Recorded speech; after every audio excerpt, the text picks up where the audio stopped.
All right, and welcome, Plunksters. You have reached the one and only Plunked. This is the show, of course, where we celebrate two baseball teams in one magnificent city. That city being Chicago. Excuse our lateness. We had a couple of technical issues, but we're back in there. Like we left something. So, welcome everybody. My co-host Kristen Petit just signed on just in nick of time. Ask my camera stopped working. Nothing's working right now, but we're here. All right, we're in there. So I have a different little look right now because my camera's not working. So Hey, it looks good. We're in there. It's working. So, Kristen, let's just jump right in. I'm going to turn it over to you. all right, Plunksters. Tonight we have a special guest, very special. Joining us tonight is a Chicago native, the 2021 National Sports Media Association Illinois Sportscaster of the Year recipient, play-by-play broadcaster for the Chicago Bulls, MLB on Fox, and NFL on Fox, and the newest friend to our program, at least in my mind. Please welcome Adam Amin. What a Woo! wonderful introduction. That is incredibly kind. Fox, Kristen, thanks so much, guys. We still don't have our applause track, so thank We'll you just for add it in. Yeah, joining us. we'll add it in a little bit. No, this is my pleasure. Thanks so much, guys. Thank you for And being you here, you sir. are my friend now, Adam. So just know. We're email friends and now show friends, so this is great. I love the progression already. That's all right. Ah, all right. So let's start you off, Emilio. You can go ahead and let's talk to our wonderful guest. Let's first we're gonna get to know you a little bit, Adam. Okay. Sure. All right, so we want to talk a little bit about your career, Adam. Um, all of those things Kristen just mentioned, on Fox, and you do football, you do baseball, you do basketball. Like, it's very exciting that you work in so many different sports, and it's exciting for us to have a guest here who is well versed in our favorite sports. So, like, with all of those things that you do, how do you navigate all of those things and some seasons overlap and like how do you handle that? It's a lot of time management, and I appreciate you asking, and I appreciate all your kind words. It's it is a battle. It's a battle of sleep versus staying awake, or waking up early or sleeping in. It's am I going to spend an hour working out in the gym, or do I probably need the extra 60 minutes of reading up on a team that I don't feel 100% comfortable with? So it is a lot of time management, and it takes a little bit of budgeting of time. It takes some planning, certainly. It helps, having done it now for a while. At the very least, you get a little bit of a rhythm to it. This is a little bit of a more easy time, so to speak. We're only doing basically one baseball game a week right now, so you get the week to kind of relax or take care of other things around home or with family or friends and significant others and all that. So it's a little bit easier during the week, and then as we get closer, to the end of the week, and we do our normal Saturday game, I'm really starting to spend more and more time with the game that we're going to be calling that week, with the teams that we're going to be covering. So it's a little bit easier this time of year. The overlap can get a little nutty, when football starts to get in full swing, and obviously the schedule release, took place the other Right. day. So there's a lot of hype around football already, and now we're planning for Bears preseason, because we call the Bears preseason games locally. So there's a lot of hype around that. So we're starting to already think ahead. The gears never really stop grinding. But Yeah. there's some time around the summer and during the All-Star break during the NBA where there's a lot more. There are moments to breathe. Definitely. Got you. I imagine you have a lot of stuff swirling around in your head, a lot of information. And speaking of information, like in sports today, especially now while you're doing baseball now, like analytics is a big thing with everything. Even in Hmm. basketball, you're seeing more Sure. stuff like, clutch stuff and wins and Course. whatnot. So, how do you feel about those analytics? Like some think it's kind of like ruining the game. But like, what's your opinion on that? I think it depends on if it's a measurement of something or if it's trying to be predictive of something, something else.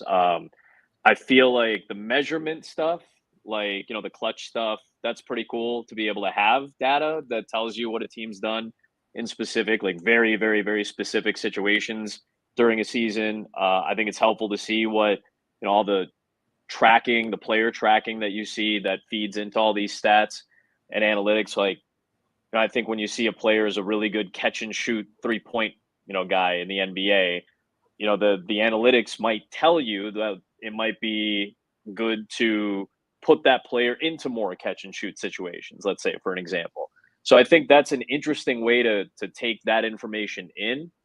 I think it hurts when we take one concept and try to apply it globally across the Hmm. board for a team or for an entire league.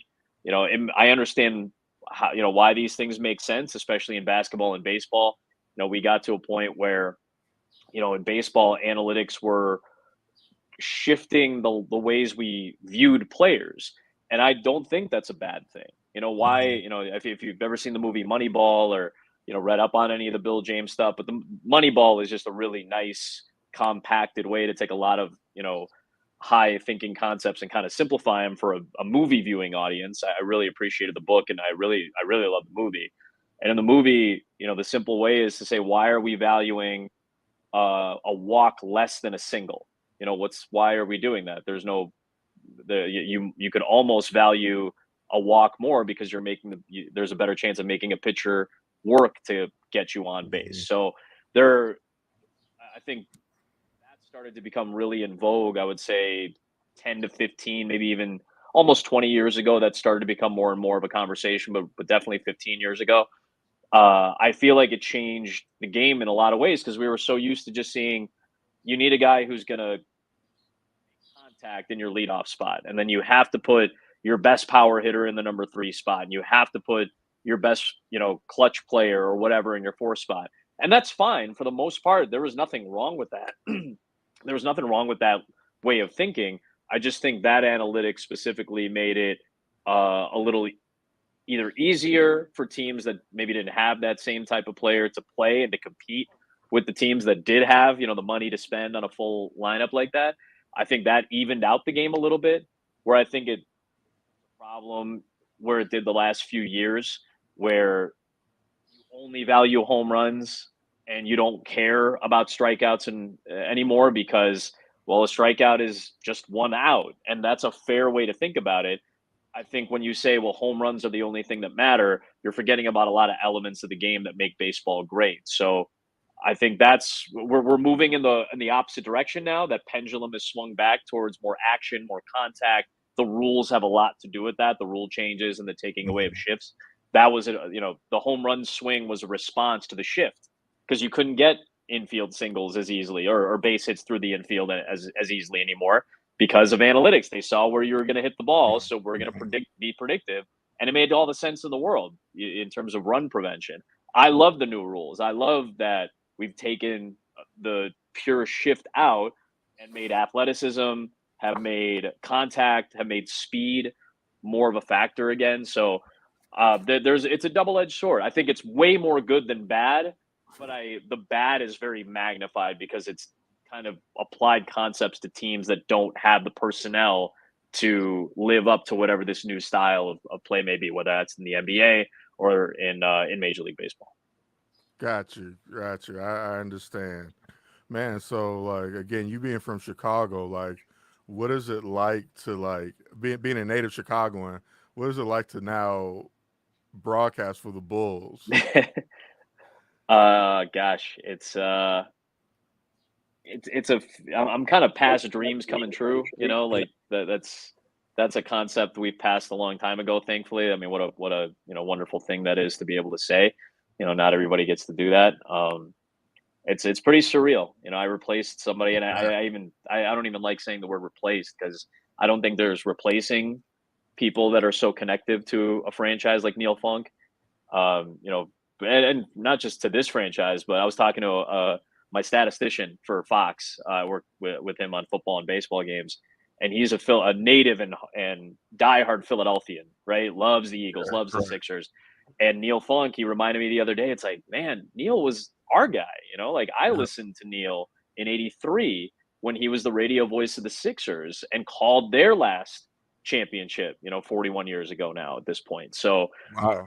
like he's so connected to the NBA, to the sport, and specifically to Chicago and to my childhood, growing up, listening to him on the radio, hearing his championship calls, listening with my dad and my brothers, and watching, eventually when I got older, he became the TV voice for, a decade plus. So, to watch him as the voice of, one of my teams, that I grew up rooting for, and then to succeed him. Again, I shouldn't use the word replace, and I've been conscientious about using that word or not using it. I feel like I've succeeded Neil, and it's been a very natural transition, and that has a lot to do with my partner. But I think it's a Big really stage. special. Yeah, he's the best, man. He's made it. He helped make it even more special. Like it was already a pretty special thing to me, but to have him embrace me as his not only partner but as his friend, and to have the crew that we have is just excellent. We have a wonderful working crew, both you know in the truck and out on the court and in the utilities and in the back, and it's just a great group. So I'm really thankful. It's really hard to imagine that this would have actually been a thing at some point. That's It's awesome. wild. You and Stacy together. You two play off each other very well. You're like a little comedy duo during the games. Yeah. Very. We try to entertain. I hope he's definitely the personality of the group, but I'm happy to ride the coattails with him. Speaking of that, like there have been some blowout games that you've called, not even just for the Bulls, but I'm sure in football and baseball. And so, is it hard to find a topic? I remember, I'm not going to try to tell my age too much, Adam. Coming home from school, watching the Cubs, and Harry and Steve would talk about seedless grapes because Sure. the Cubs were really bad and things like that. So it's hard to find a topic when it's just really going bad. Is it hard? It's harder if you don't enjoy each other, like that's part of it. And I grew up on Harry and Steve as well, and Hawk and Wimpy, and watching WGN. Like, Right. we watched a lot of baseball, and this is before the pitch clock, and before the kind of sped up pace. Although, in the 90s watching baseball, it was still pretty quick. But like there would be these blowout games, and you can't escape it. And I called minor league baseball for 4 years, and did the radio by myself for a couple of those seasons. And you learn how to find things to talk about. Part of that is your preparation.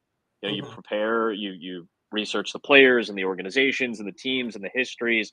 So we come in with, I hope we're an informative broadcast. I hope fans say, oh, I learned something that I didn't know before, or I remembered something that was really good, or that I appreciated revisiting. But we come in with way more than even that. Like we come in with a lot of research and a lot of preparation, and the big thing for us is, because we put in this time, we have a lot of directions we can go. We have a lot of different spaces we can explore in terms of what we talk about, or what we show, or what we can comment on. And then the big part is, do you enjoy each other? Because like you got to be able to laugh about it too. Like we've seen the Yeah. Bulls on the right end of blowouts where it's fun and we're joking around, and that's all well and good. And then you have games where they're not playing well, they get blown out, or like you said, Kristen, you're doing a baseball game and it's 7-1 in the seventh inning, and you're just trying to drag this thing to the finish line. And if you like the person next to you, or you got a rapport with them, it makes it a lot easier. You can talk about, because we're on a group text every day, we're in each other's lives, even though we're not like down the street, we're not neighbors, but like we're in each other's lives every other day. And there's always something in the Instagram DMs, or there's always something in the group chat with us and our producer and our crew. So there's always something to go back to. And I think the friendship and the partnership that Stacy and I have been very fortunate to have these last 4 years now, I think that helps get you through those, because you're going to get them in an 82 game season. The baseball season's a long year, and we only parachute in for that one game, and you hope we have a great game. but a lot of weeks you might not have a great game. Right. So if you enjoy your company and your group and you enjoy the game and you come in prepared, makes it a lot easier.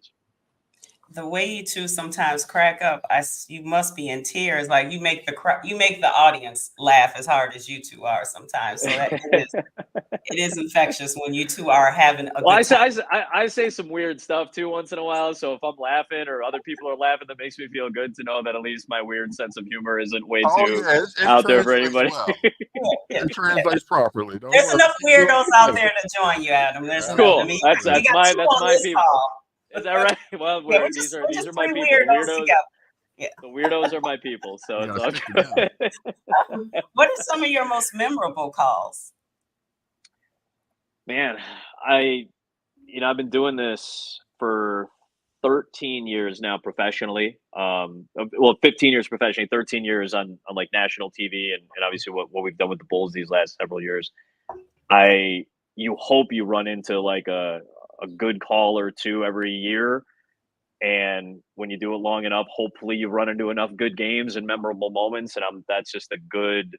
It's a good barometer of good fortune more than anything else. Like, were you lucky enough to be sitting there for that particular moment, and did you do a good enough job for it to have some sticking power? And I and it's subjective, but I feel like I've had maybe a long list at this point, and that's a really fortunate thing to say.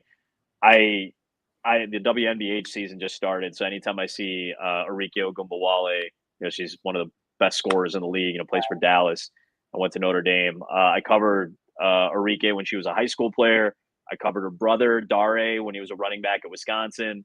And then I covered Arike when she got to Notre Dame and was part of this incredible, really 2-year run. But obviously this 2018 Women's Final Four where she hit, a game-winning shot in overtime against UConn with a second left, and then came back 2 nights later and hit a buzzer-beating 3 to win the national championship. Like, it's hard to top moments like that. Like I said, I was just the lucky idiot that was there, and I hope we did a good job. We try to do as good of a job as possible. About a month after that, I was in Cleveland. I was calling Cleveland Toronto playoff game, and LeBron James came full court with 5 seconds left, and goes down the left side of the lane and flips up a shot over OG Anunoby and hits a game winner off the glass to win game 3 of that playoff series. And I was fortunate enough to have the radio call for it and to be sitting there for that. I've had a lot of fun college football Saturday nights and Friday nights. We've had a lot of great NFL moments these last 4 years. And, I did radio on the NFL for 8 years before I went to Fox. And I still remember Ezekiel Elliott breaking off 2 touchdowns, one to win the game with 12 seconds left in front of a massive crowd in Pittsburgh, to beat the Steelers in what was a nationally televised game in the late afternoon and in the middle of December. There are some really fun moments. I've covered a lot of college sports, college softball. The Women's College World Series was one of my favorite events. Rachel Garcia of UCLA, a 2-way player. She would pitch and hit. 0-0 game to the bottom of the 10th inning, and she hits a solo home run, a walk-off home run to send UCLA to the championship series. When you're lucky enough to do this long enough and you hopefully have some level of quality, you run into some good moments, and we've been lucky. We've been very fortunate to run into some good ones. So that's awesome. One of yours that got me a little hype, and it was you and Stacy. It was last year when Vooch dunked on the Timberwolves. Yes. And you yelled, that might be the dunk of the season. The other thing is too, and no one expected that. No one expected, on a team with Zach LaVine and Patrick Williams and a couple of guys, the Derek Jones, a bunch of high flyers. No shot. No, you have 2 slam dunk champions on your roster. Right. There's no shot that I would have ever thought that it'd be Vucevic against one of the bigger teams in the Western Conference. But and then I didn't even mention some of the Bulls calls just because there's so many fun moments that we've had, and I think about just this year with DeMar DeRozan hitting a shot to force OT against Indiana, and we have obviously DeMar's hit buzzer beaters, and I've been on the call for one of them, and our good friend Andy Dimitri was filling in one night. He ran into the one the second night and had a great call on it too. But I really enjoyed that call earlier this year with DeMar because it was like a shared call. You know, it was both Stacy and I kind of calling it. Stacy is unique as a color analyst because if you watch a lot of other broadcasts, it's not the being enthusiastic or jumping in when the moment's big, and that everybody gets that. That's just being excited and enjoying the game. But Stacy has calls. He is like a play-by-play guy, in the traditional sense that he has signature calls.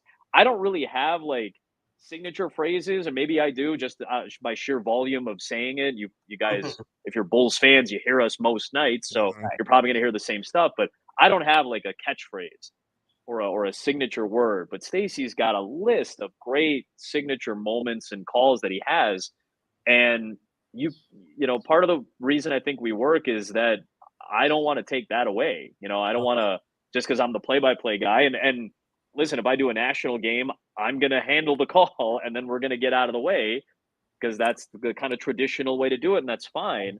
But we have a unique partnership where I feel like my job is to punch it and his job is to enhance it. Because of his wit and his clever nature and again, the skill that he's, kind of almost developed himself over, the several years now, 17, 18, whatever years, gosh, he's been doing this now, between Neil and myself, and Neil did that too. Neil had a traditional classic play-by-play announcer. Like we just talked about his resume, but when he and Stacy were together, he took not a back seat, but rode shotgun. With Stacy in a lot of those moments. In the Goran Dragic, exactly. Like you don't really remember Neil's call on that. You remember Stacy's call. I remember Neil saying like he kind of buggy whipped that or something. He was trying to. It was very Neil. It was classic Neil. That's Danville, Illinois' finest. You know what I mean? So like the man was true to himself. But like you got to give Stacy that room, and I would never want to step in the way of that because it's what people come to the broadcast for. It's one of the things I think they come to the broadcast for is his unique take on his job. Like he just does his job in a unique fashion, and I think it'd be silly for me to try to step in front of that or to take away from that. And he's also given me a lot of working room too, because he has. I'm so thankful, I came in and I felt like he respected me right away, but like he shows that by, changing his style a little bit, by letting me kind of handle and do more of what I do. And we found this great balance and that call against Indiana, I was really proud of because we were bouncing off each other in that big moment and it wasn't rehearsed. You can't rehearse a moment like that, but it's 4 years, 3.5 years at that point of doing games together. And I knew I'm going to hit the call. I know he's going to say something because he's excited and that's a moment that he loves. And then whatever he says, I'm going to try to continue it or bounce it or, kind of we can kind of go back and forth with it. And I'm really proud of that moment. And because I think it signifies a lot of what makes our broadcast fun, what makes our crew great and why we enjoy the job as much as we do. Absolutely. Pass the hot sauce, Adam. Adam, you do your thing. You get the crowd hype. You get the audience hype too. Because it's almost like if I'm not paying attention to the game, I'll hear the inflection in your voice and I'll run to the TV because something has happened. Something's going on. Because your voice gets different. And I was like, oh wait, someone's doing something. So I appreciate you saying that. That's meaningful because that's what we strive for. It's I think it's not just words, it's the sound, it's tone, it's volume, it's the rhythm of the game. And we try to train ourselves to associate those things. What is a moment in a basketball game? How does that translate to, what you sound like in a big moment like that? So I really appreciate you saying that. Yeah, for sure. That's good stuff. And you can hear it in your voice. Like it's, you can tell like you're genuinely a fan of the Bulls. So that totally comes through. So that makes it more captivating for us as an audience. But I'm going to take a moment to pivot here towards one of our teams. Hasn't been a lot of exciting moments this year, but the White Sox. Sure. had a very rough April. Went 6-21 in April. But in the month of May, and it's only the 16th, I've gone 8-6. Yeah. So thus far, have a winning record. Definitely much improved play. How surprising is this to you that they're actually look like a professional team right now, based on how bad they look early on? Like, are you Yeah. surprised at how they look now? I mean, it looks so rough that it's almost like, well, how much further down can they go? So Yeah. I think just progression to the mean. An average. There's an old baseball adage: every team's going to win 54 games, every team's going to lose 54 games, and then the other 54 are kind of up for grabs. What you do based on your roster and your manager and your talent and all that stuff, right? So you know, eventually, because if you're playing like a 120 loss team, like I heard comparisons to the 1962 Mets who lost 120 games. It was Casey Right. Stengel, one of arguably the greatest manager or one of the greatest managers in the history of the sport. At the end of his career, managing the 1962 Mets, who lose again an MLB record 120 games. And when your team is getting compared to that 6 decades later, it's not a good sign. But if you believe in the progression to the mean, and everything kind of balances out, a lot of things have balanced out, right?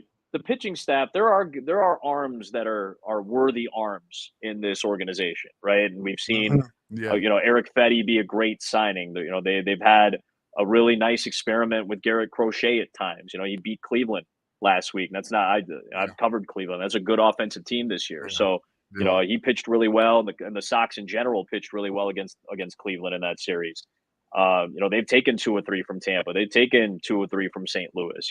They've had some Mhm. moments. So, and obviously, winning a series again. They won another one against Washington this Right. week. So, I know it's going to be a tough test now. I think they're playing the AL East. I think for the next 3 or 4 series, something like that. And then they Yeah. play Got the Milwaukee. Like, Yankees and yeah, Baltimore. Yankees, Jays, Baltimore. I think they're going to play Milwaukee after that. So, like, their Yeah. schedule is going to get rough. So it's not, it may not be as smooth these next several weeks, Right. but I'm not shocked that they're starting to progress. I was legitimately shocked at how bad they were for those first 3, 4, really 4 weeks of the season. I, Really I, bad. I thought I was just surprised at Yeah. that. So yeah, I'm glad to see they're doing better, but I'm not shocked, but they're pitching well. Their offense is hit or miss, like legitimately. And I know that's kind of a weird Mhm. way to say it, but they go 2 games and score 3 runs, and then they score 4 the next game. They're a bad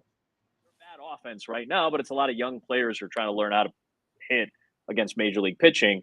But their pitching staff has legitimate arms, and we're starting to Yeah. see that. Hey, the back end of the bullpen with Kopech is solid right now. The starters that they have thrown out there, whether it is Fetty or Crochet, Flexen's pitched fairly Flexing. well so far as well. Yeah. So like some of these signings are playing out okay.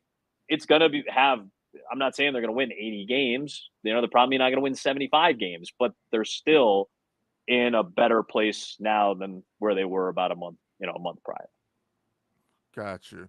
Got you. So now you've had a chance to be around the team quite a bit. You announced a lot of the spring training games. Like, as a fan, you know, I look at this team and wonder kind of what their end game is. Like, do you have any idea, like maybe being a little bit closer to the team, what is their plan?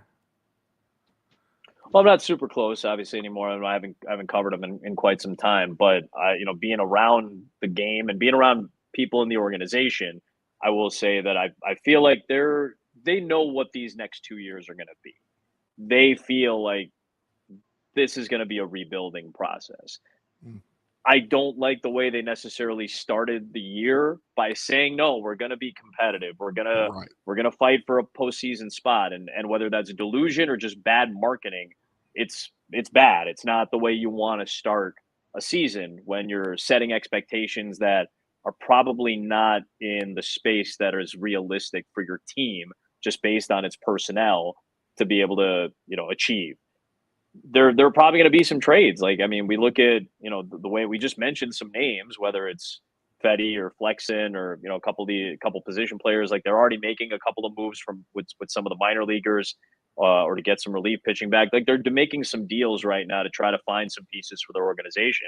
So I don't know what this roster is even going to look like after the trade deadline. Once we get to late July, assuming that this team, while again playing much better, we're not expecting them to necessarily compete with Cleveland or Minnesota or even like a Kansas City for the division. To be in the race by the trade deadline by the end of July. So who knows what this roster is going to look like? I do feel like it's okay to be in a rebuilding process. Like I know it wasn't easy to give up on a Tim Anderson, and who despite his struggles the last few years, had played a major role in the resurgence of the organization for 3 seasons.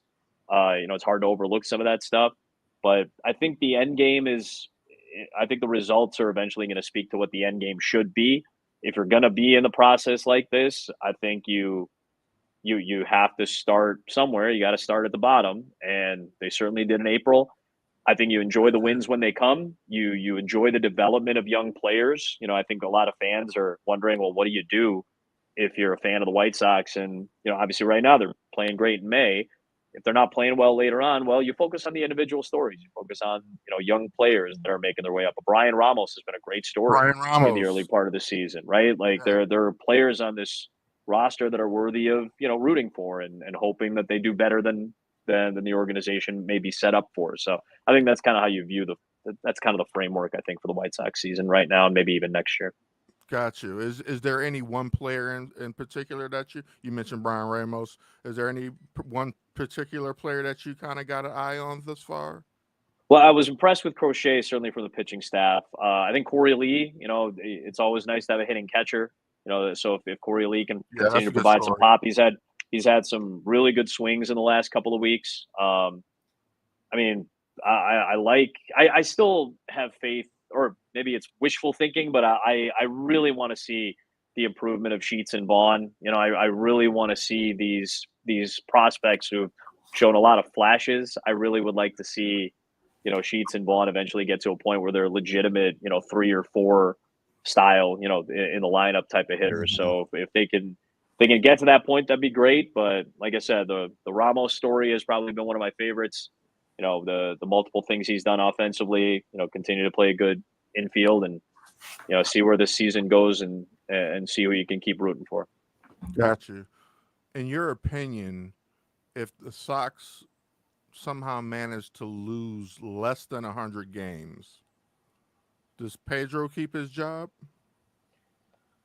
That's actually a great question. I obviously don't have an answer to it. I think what you think about when it comes to managers in Major League Baseball, if you don't have somebody out there that has the pedigree, that has, whether it's a World Series appearance, whether it's a World Series ring, whether it's a couple of deep playoff runs, if you don't have the guy that you feel that has the resume to build up this organization and build up the roster that you have, then I think you stick with Pedro Grifol, especially if you do, end up winning more than 60 or 70 games, especially where they've been. You thought, hey, that actually might be a pretty big accomplishment with the roster and the youth of it.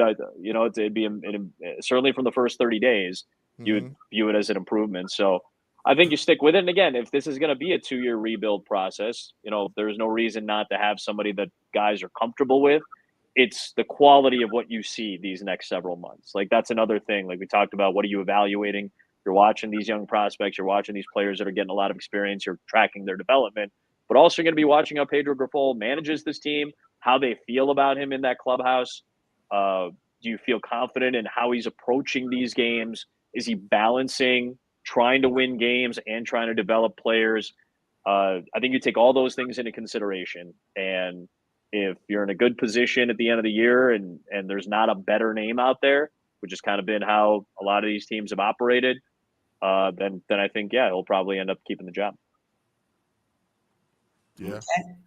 So now, Adam, I'm back. ComEd is not trying to let me be great tonight. So you're a Cubs fan, right? Or am I wrong? Okay. That's why we're friends. So they've been holding it together through injury, and I kind of think it's mostly because they're starting pitching. What's been your impressions of this team so far? I think we lost your audio, Adam. No, they just don't want us to be great tonight. The three weirdos. I know. We're gonna make it through this though. It's still Still still no. on your audio. No. Oh man. All Ah, right. there we go. There we go. We're Okay. back. Excellent. They're not. They're trying to keep us down today. I don't They appreciate are. that. No, they're trying. They can't do it though. We were just talking about good signings for the pitching staff for the White Sox. I think the Shohei Managa signing is going to look like a steal. Based off of what other Japanese pitchers of that caliber have posted at and what their contracts have been valued at. Shohei notwithstanding, that's a different universe. But even at that price point, he's a steal right now. He's pitched fabulously. He'll pitch again Saturday, I think, against Pittsburgh. So they're in such a good position right now with that type of signing. I can't believe we're seeing the same Assad that we saw, 2 years ago struggling. This is a big jump for a pitcher like that. So I've been impressed. I've been impressed with that. Yeah, absolutely. So this is a really solid looking rotation for the most part right now. Again, another offense that some nights they look very good. They looked rough against, granted, some good pitchers in Atlanta, and then put up 7 runs the other night.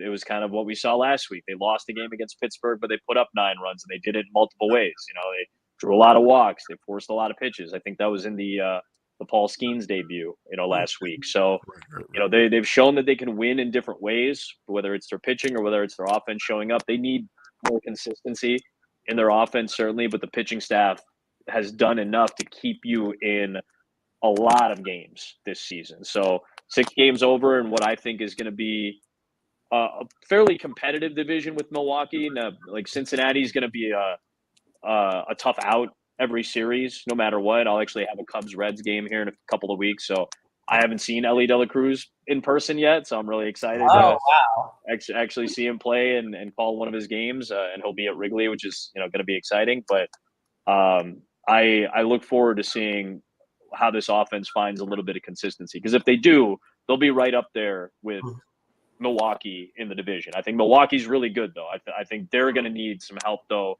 in their starting rotation. They've had to go to some of their younger guys. They're hoping to get some health back in the next month. But I think this will be a competitive division. I think the Cubs and Brewers are right up there with one another, and that'll be a good race hopefully down to the finish line. How concerned should we be with Ian Happ's hitting right now?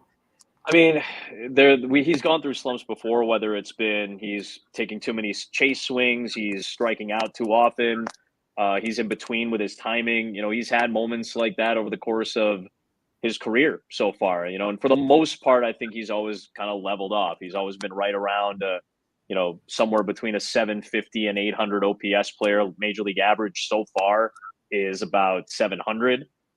Usually it's, by the end of the year, it's higher than that, but I think offense may end up being a little down this year relative to last year anyway. So we'll have to judge it by a little bit of a different metric, but he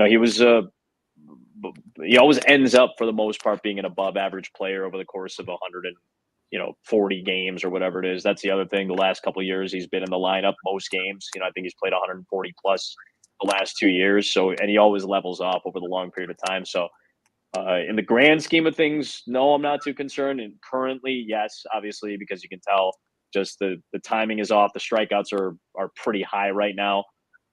So he's kind of getting into not old habits, I would say, but this looks like the Ian Happ of a couple of years ago. Do I think he can get out of it? He's 29 years old. I'm not really worried over the course of the long stretch. Gotcha. With the Cubs, we were talking earlier about their pitching being their starting pitching being kind of like the star of that show right now. But there's one question around their their veteran and the professor Hendricks. Like, do you think he's got enough left in the tank to get through this year? What concerns me is, you get to a certain point where there's enough of a book on you I know you're not an overpowering pitcher, and you don't necessarily have to be if you can out finesse most offensive players, but there is also a natural decline in terms of the movement and the stuff that kind of takes place just without the same arm action. He has to do a lot to generate what he does, and I think this season, we're starting to see a little bit of consider to be a natural decline in his stuff. So, we've always known Kyle as, a guy who doesn't get a lot of hard contact, right? Like it's mostly weak contact. He's typically in the, top 15% of major league pitchers in that category. And, the exit velocity is a little tick up right now. So the contact is a little bit, harder against him. We're not seeing as much, I would say, movement on some of his pitches. Like his fastball doesn't have the same movement that other, relative to the league average. Like his changeup isn't doing as much as we've gotten used to seeing. His curveball's been fine, I think, but there's still some pitches in there that are losing some of the zip on him. And again, he was never going to be an overpowering guy. Obviously, he throws 88, 89, 90. But if you're at that point where that natural decline is taking place and guys have now seen you for a decent period of time, it becomes a little bit easier to hit off them. So that is that is a concern for me overall.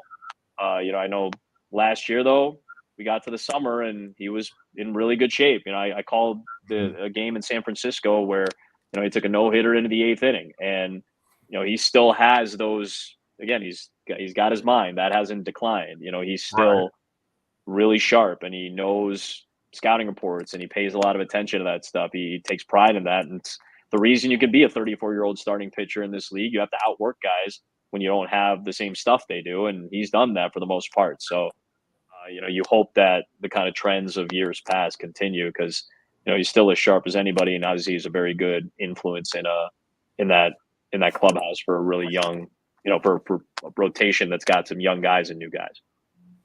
Yeah. All right. So now we're going to move on, and I thank you for joining us again and dealing with all of the my comment issues, etc. But let's talk about what's coming up with the Bears. Yeah. Thankfully, the saga is over. Were you as sick of the Caleb?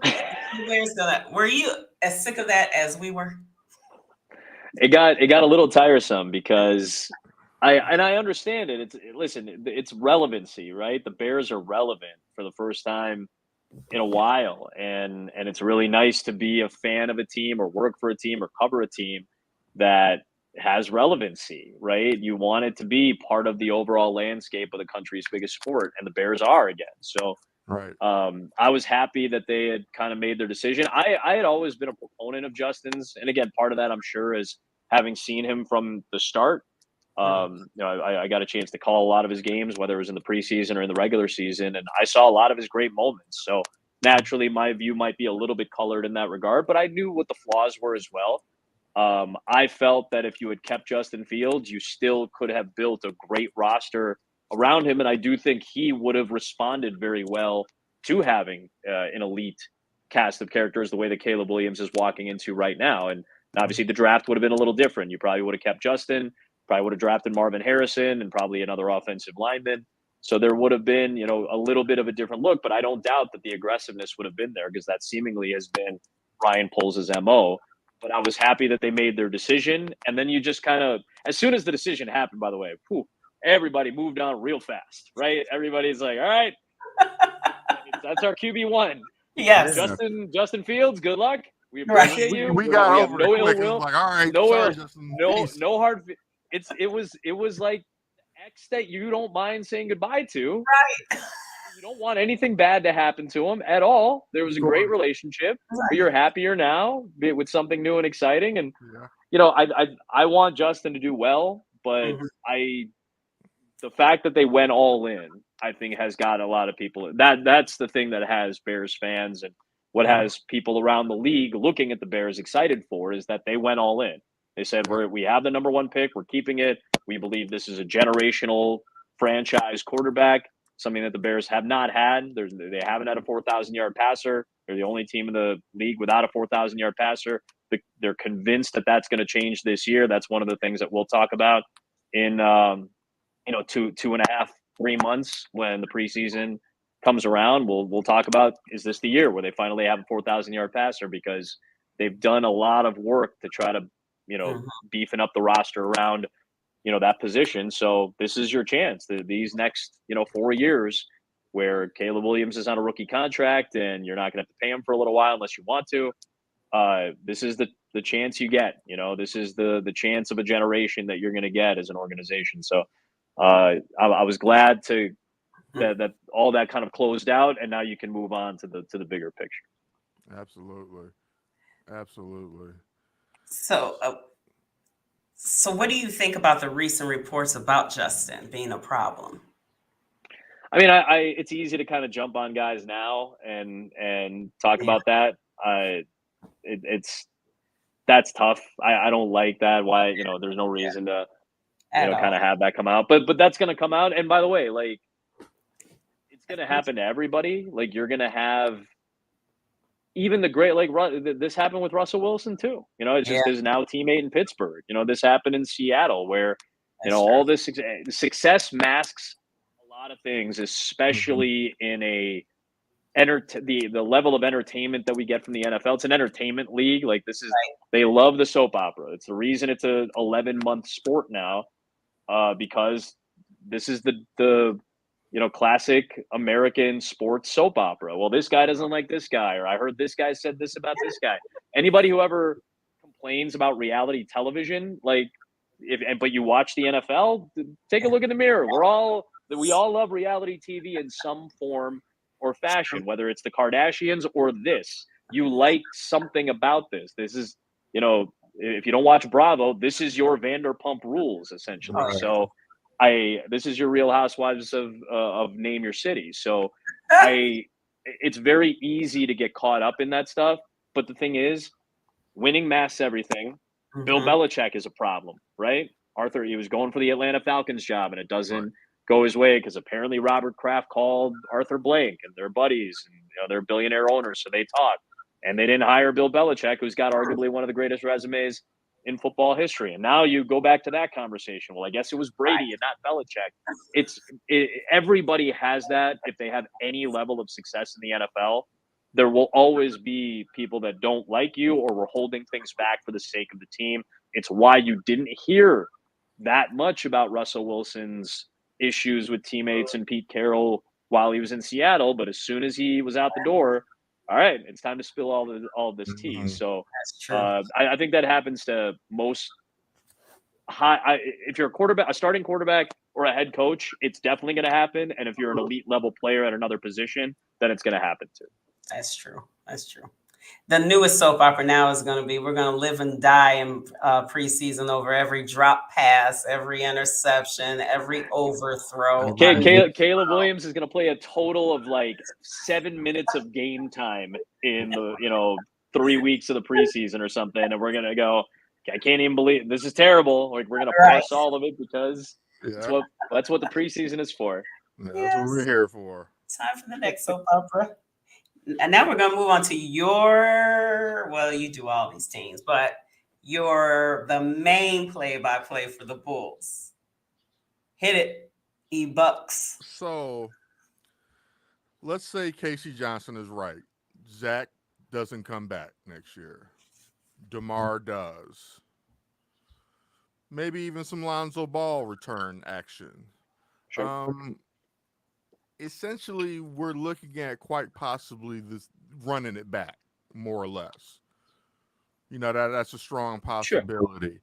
As a fan, and say you're like a fan counselor or therapist, what do you tell me to make me feel hopeful about our Bulls if we're running it back? I think it's easy to feel like it's running it back. And because there are a lot of familiar faces that are aging, right? Like, it's another year. It's going to be a 35-year-old DeMar DeRozan. It's going to be, a 33-year-old or whatever it is, Nikola Vucevic now. But I feel like what's important is if you do trade Zach LaVine, if you do end up parting ways with him, what are you getting back? Because what you get back for a player like LaVine is very impactful on what your plans are going to be, not only as an organization and who you want to go get, or maybe who you're looking at in a draft situation come June. If they make a trade, you know, in July or something, once free agency opens up, or they do a sign and trade, or whatever ends up happening. Obviously, there'll be a million things that pop out in the next month and a half. Mhm. Whatever you end up doing, if you get back picks, all right, well, yeah, it is. It does feel more like a run back than anything else, especially because Zach missed so much time last year. Um, Patrick Williams and Lonzo Ball being back, you missed both of those guys. Obviously, Lonzo for 2 years now, and Williams missed a good chunk, a large chunk of this past year as well. So I understand that running it back feels like it doesn't generate the same level of excitement, especially when we just talked about the Bears, and it feels fresh and it feels like, oh man, they're really going all in on it. I can understand the philosophy from an organization of thinking, well, if it's not going to be a championship roster, or if not even going to be a roster that makes the second round of the playoffs, then okay, then I understand. Well, let's keep the personnel and see if you run into like some lightning in a bottle, because I think that's what they're hoping for. Lonzo, I'm seeing great videos of Lonzo now. That's awesome. I heard what he said on his podcast the other day, where he's 70%, and 100%. that's way better than I even could have predicted. And again, I'm not a doctor. Obviously, I know far less about this than smarter people than me. But like just by reading the tea leaves and kind of seeing where a person's at in their recovery, and not seeing much of a track record of coming back from that particular injury at all, that's a great sign that he's there. Is he going to be able to run for 30 minutes a night? Is he going to be able to play at a high level? And is he going to be able to do all the things that make him a unique player? Because that's the element to this that is still fresh, right? He only played 35 games, and they were like that 35 game run feels like a pipe dream, or like a fever dream at this point, because it was 3 years ago, or 2.5 years ago, whatever it was, and you forget Lonzo's still a player in this league because that injury has been so severe, and the recovery and the surgery, the succeeding surgeries after that. So I think that's what they're hoping to catch, is a little lightning in a bottle. But depending on what you get back for Zach LaVine, if he's not on the roster, and what you bring in free agency, because Arturas Karnisovas has said that at his kind of exit interview press conference, that changes are going to be made, and I don't doubt that he wants changes. The question is everybody else, or all the other teams, going to play ball? Are you going to get back a haul for Zach, who hasn't played in several months, who's coming off multiple injuries now in the last couple of years? So what are you getting back? Are other teams going to play ball? Are you going to get what you want? Are teams going to look at Chicago and say, well, that is a destination I want to play in for the next 2 years, and sign at a reasonable amount of money? You're eventually going to have to pay Alex Caruso if you want to keep him. He's coming into the last year of what is one of the friendliest contracts. That is one thing about this Bulls team right now. I know they had a lot of money on the bench, but the players that were playing a lot of minutes were on very friendly deals. Caruso, Kobe White, and Ayo Dosunmu all have outplayed. I know it was year one for Kobe and Ayo in these particular deals, but they outplayed their contracts already, and Alex has done that for 3 years. So, there's a lot of machinations here that are all dependent on one or two things to start the domino effect, and then you have to see where they fall. Yeah. Now you're a play-by-play for the Bulls. Are you allowed to play the I'm the GM game, or do you stay away from those types of games? I typically stay away from, not because like I don't enjoy exploring them, or I feel like somebody would yell at me. I've got a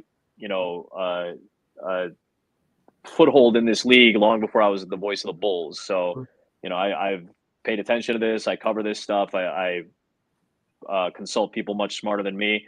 So the reason I don't is because I don't know enough. I don't know exactly the machinations of certain contracts or what bird rights are. It's hard for me to explain those things without at least refreshing them in my head. So that's the reason I probably stay away from it. But no, it's not out of some fear of offending somebody. I think they understand that I'm coming from a reasonable place. I read about the bird rights and I was still confused. I was like, I I don't was know like, what you're hey talking man, between playoff roster rules and two-way contracts, and I mean, there's a Yeah. lot of stuff that we have to try to navigate. So Oh my gosh. I can't believe you're not a doctor. Like you said, I mean, you've done everything else. And so before we let you go, we just want to touch on some other non-sports things about Adam that maybe some of our plunksters don't know. Okay, well, we know you're multi-talented, okay, when it comes to broadcasting and play-by-play. But I read and I've heard and I've seen that you are a musician, a violinist when you were younger, right? yep. And I have seen that you have been at 115 Bourbon Street, which is not far from me. And I see you doing your bounce while you're spinning those records. And on DJ sound, Adam Amin. that's right, DJ Adam Amin and Plunksters on SoundCloud. I don't know if you guys know that this man is also a producer of Wild. house, dance. His song Wee Wee, I was listening to it. And everybody needs to go listen to this Otis remix. Great. Absolutely. It is great. Thank I you. listened to That it. shit goes. I Yeah. was like, look at Adam. Oh my gosh. So, I've seen the videos of you setting the moods at a party. You said that you wanted to get back into music. Yeah, I read about you all the time. So, because we're friends. That's right. So tell us about your love for music. I think you get in front of people and you do something stupid or you do something, that's supposed to be entertaining, and they respond positively and you get addicted to that immediately. And that happened when I was like 6. You get in front of the class and you either say something or you make them laugh or you make them Make cheer 'em about something, or dance. you make them, you dance around and they love that. Like that was I was that kid. I was that annoying kid who always wanted to be in front of people and perform something, and I always joke around when I was 8 and I was in 3rd grade, my music teacher, Mr. Fair, he let me do a weekly sports report. I was in the 90s, like a lot of kids who grew up in the 90s, I was big, Jeremy Roenick and Tony Amonte and the Steve Smith, Gary Suter, Chicago Blackhawks. And I would give a report on the Blackhawks and the Bulls and the Bears and the Cubs and White Sox every week. And they would just listen for 5 minutes at a time, and you kind of get that feel for it. So Mr. Fair, being a music teacher, he suggested that I get into music. So when I was in 3rd grade, I picked up a violin for the first time, and I started playing. And my parents, who again, you made the joke earlier, I don't know why you're not a doctor. That's a running joke for South Asians in general, for the culture. That's a running That's joke because every, like the again, it's a very positive stereotype, I guess, that you'd I be, didn't mean in it a that way. no, I know you did. I know you didn't mean it that way. I'm saying that that's a common for our culture. That's a common stereotype, and again, it's not a bad one, but I think we get kind of pushed and pigeonholed a little bit when by your parents, because that's what your parents think you should be doing. You're in this, we immigrated to this country. You should be, in a respectable line of work, and the arts and the creative side isn't always encouraged. I'm not saying it's not at all, but it's less encouraged than the mathematic, Sure. Of course. scientific, Of and, course. and that's a lot of parents. That's not just, but it's a very Right. common thing for Most us to hear. parents. Yeah. Yeah, it's a lot. It's most parents. So like, but like for us, it was always just kind of this running joke and this kind of stereotype. And they kind of saw like, I don't know why this kid wants to play the violin, but it seems like it'd be good for discipline, or maybe he'll get something out of it. So they started paying $15 a month to rent a violin, and I wouldn't put it down. So from age of 7 until I was done with high school, I played the violin. I was first chair in one of our sections in our high school orchestra. We performed all over the state. We played at state. When I was in high school, I always loved singing as a kid. I got into choir when I was in high school. So I started singing in the jazz choir, and we did madrigal singing, and then I started doing musicals at my high school. and I started to train at one point for a very short amount of time. I thought I would try to be an opera singer when I got older, and that kind of went away relatively quickly when my voice had changed a little bit. But I learned to play the guitar when I was 14. I learned to play the piano when I was younger, and picked it a little bit up again during COVID. And then my brothers, when I was 13, bought me turntables and a mixer. And that was like my birthday present. And I started DJing. So all these elements of music have always been kind of a part of my life in some form or fashion. And then, obviously when I got my first big job at ESPN, at this point, 13 years ago, I kind of put all that to the side. And for obvious reasons, I wanted to focus on the career that I had, and I wanted to do right by that. And as you get older and you start to do things that you have time and maybe resources to do things that you always wanted to do. I kind of got back into DJing about a year ago, and that's my musical outlet now. I don't really want to go out and buy a new violin and try to find cheap music, and it's not really my thing. But I play the piano. I have a few guitars. I love Nice. DJing and love being able to do that with people around the city, and it's a really it's meaningful that it's still something that I get to do. And I'm lucky because I have people in my life that are encouraging with that stuff. I was very nervous that people would roll their eyes at me, and maybe some did, and that's okay. That's not, it's all good. But I had a lot of people who said, you should, if you're passionate about it or you enjoy doing it, why not? You have the ability to, and you have the means and the time, and it hasn't gotten in the way of my job. And obviously we get in where we fit in, but it's been a really fun experience to be a part of something else, be a part of something creative again, and frankly, be around a lot of younger people and see what they're into now. Because I feel like the old guy in the club some nights, legitimately. I don't consider myself that old, and I hope I'm young at heart. But I'm the old guy in the club some nights. Now, granted, I'm working, but I'm the older guy. That's So okay because it's you're working though. You're not Right, just right. yeah, for sure, Not for a sure. But creepy old guy in the it's a little club. different. it's good to be Adam, around that energy, though. you and Emilio Bucks are very similar. He's same. Emilio had a guitar and used to go around playing music. So he's also, I'm speaking for him like he's not sitting here Sure. on the screen. So, But Emilio's also a DJ and a music producer. So I told him, I Awesome. was like, when we were getting you on the show, I say, you two have so much in That's common so cool. with the music and everything like that. And I am serious when I listen to your Otis House remix. It's really good. That's So really you cool. got you That's really got cool. everybody out there. You got to go listen to it. And I also wanted to bring up, and I hope this isn't offensive, but the ladies are loving you as well, Adam. So I just want to put that out there. It's very Was, kind. you've had some ladies commenting on you, so just throwing that out there. Look at that, multi-talented.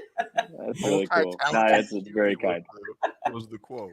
That's very So kind. Adam, tell us, do you have anything coming up musically? Like where can we see you spin or anything? Yeah, we're. I know right now it's a lot of Saturdays working on baseball, so the weekends are a little tougher to come by. But I'm actually I was on the phone earlier tonight, getting in conversations with some friends of ours to put a couple shows together. So I think hopefully in July and August, right before we start to get into the football season, we'll close out summer with with a handful of nights. And I always love getting a shot to do a Bears game for Fox because that means we're home. I get to be home. I get to be in Chicago, and it's exciting for me to have my crew come into the city. And I always, when they come here, I pick the dinner spot and I take everybody out, and just every Nice. Friday for the most part we go out. And I'm hoping that at some point, if I am lucky enough to know I have a Bears game on a weekend in Chicago in with enough advance time, I'd like to do something and have our crew come out, and hopefully we can keep this going during the football season. And then I was able to do it during basketball season just whenever the schedule allowed for it. So it's these next couple of months, I'm on Instagram and I usually just post about it once in a while when I'm doing something. So Do if you you ever ever know I'm coming through, just come on in. our guy T Nick asked, do you ever spin in other cities that you travel to? Yeah. I was down. We had a Spurs game in San Antonio, and it was part of a road trip. We were staying overnight the night before the game, as we often do. And it was a Friday night, and I had friends of mine who live in Austin, Texas, only about an hour away from San Antonio, and they had a night that they were putting together at a local club. And they're like, hey, you're going to be in town. Would you want to play? I said, absolutely, that'd be great. Absolutely. Just get me to Hell Austin, yeah. I'll be there. So from San Antonio. I had a friend of mine pick me up. We went to Austin, and I paid for the gas, and I played a show for him, down in Austin, Texas, and I've done it in New York, and I've done it in Boston, and we'll do it a Nice. couple times here, hopefully at during the summer, maybe in Boston again. So yeah, oftentimes these things just kind of pop up quickly.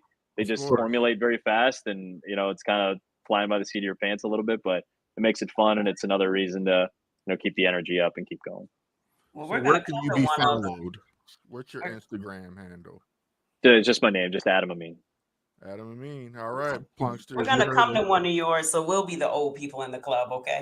Oh my gosh, We'll be the old please! people for real, for real. These are my you guys are my people. So I'm happy to have anybody around my age be there, and I'm always happy to see. That's what's up. Oh. All right, man, Adam. It's been a whole lot of fun talking to you, man, and What a treat. much Thank you, guys. appreciation for coming on and spending this last hour with us, man. We really do appreciate it, man. You the man, Adam. Give it up, everybody, for Adam Amin. And Thank all you. of our watchers are clapping right now. You just can't hear them, but they're all good. I appreciate all you guys. EB, Kristen, thank you guys so much, Thank man. you. Thank you. Really We appreciate hope you it. come back again. You got it. All right, you have a good one, brother. All right, bye. All right. I was about to say, All you right, kick that me was out. Adam Amin, broadcaster for the Chicago Bulls, as well as Fox Sports, where he does MLB and NFL. That was a good conversation we Yes. had there, Christine. Yes. Or should I call you Shirley? Shirley. Because Yeah, I'm working at Rob's place. Got on a Rob's place shirt, so I'm calling you Shirley for the rest of the night. I should have put that name in the thing. That was Shirley. I don't know why. I found it in my drawer. I was like, I'm wearing my Rob's place shirt today. Hey, that's sometimes you got to do it. Sometimes you got to do it. Okay, Deb. Damn, you you have are faith in Mr. killing me. Amin. You are cracking me up. All right, Deb.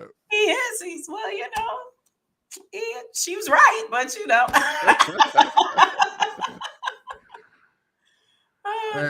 we just want to take the time to thank everybody for tuning in and rocking with us this last hour and sitting through some of our technical difficulties. But, somebody out there tried to not let us be great, but we wound up being great anyways. Once again, you've been watching Plunked. This is the show where we celebrate two teams, one magnificent city, that city of Chicago. So signing off, this is Emilio Bucks. This is Kristen. And we will catch y'all on the rebound. Bye. Peace. This has been a Chicago Clubhouse Network production.